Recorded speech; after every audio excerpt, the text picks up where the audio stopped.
They say that empty things make the loudest noise, and it makes a lot of sense, because if you are already full and have already what you want, what's the point of then trying to prove that you already have it? I divided this into 3 parts, and the first one is there is power in staying in a silent and quiet environment. That's the first power of silence. The second one is staying silent and literally saying nothing, and that's where your response is silence. And then the other part is moving in silence, making silent moves. I'm going to talk about the first one first. The power of staying in a quiet environment, in a silent environment.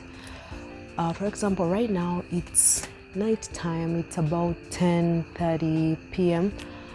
and it's quite quiet, but there are sounds in the background from insects, from animals, and it's so relaxing and beautiful because it is just nature. It's almost never so quiet, but there is power in, for example, just listening to whatever is happening right now. It's not polluted noise, it's just natural sounds, and there is healing power in that. It helps your mind to relax. It helps you to think better. Have you ever stayed in a quiet place where you can almost hear everything happening around you? It's like a detox.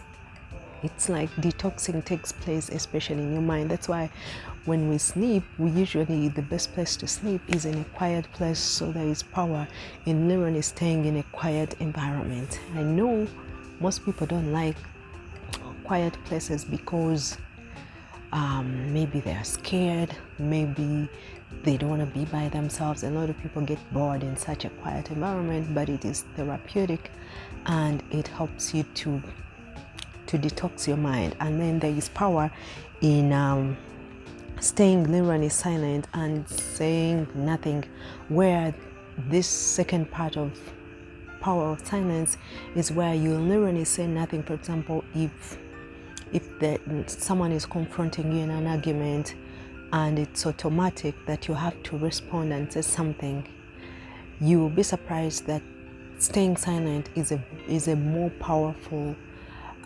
response than saying whatever you have in your mind.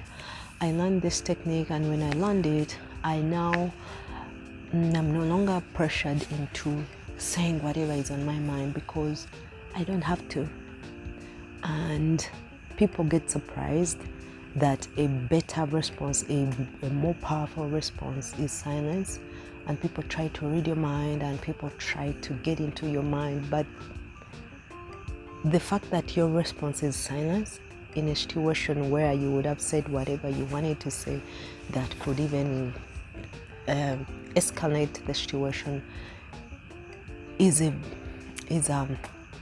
already a sign that you are more powerful and no one can read your mind.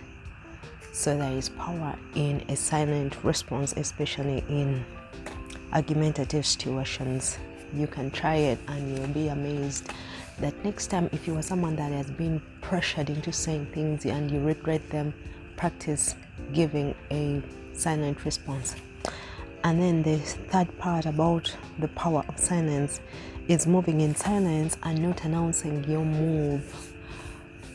It's very tempting. I think I've made a lot of videos about not telling your problems and not telling whatever you're doing to the people around you. And it's amazing when you move in silence. You obviously can talk to friends, especially the ones you guide. I always say that you should have a designated person that you tell, not everyone.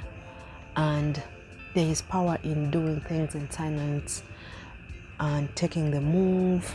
And the person that the designated person that you told, make sure you tell them to get advice from them. But also when you tell that person, because I know it's hard to keep everything to yourself, make sure you don't tell everything. Move in silence and let the results speak for themselves. So in summary, there is power in silence, where your neurons stay in a quiet environment. And also the second one I said is where your response is silence. And lastly, where you move in silence. All right, so if you found this video interesting, I'm gonna link a playlist with other inspiring and motivating videos. See you in the next video. Be blessed.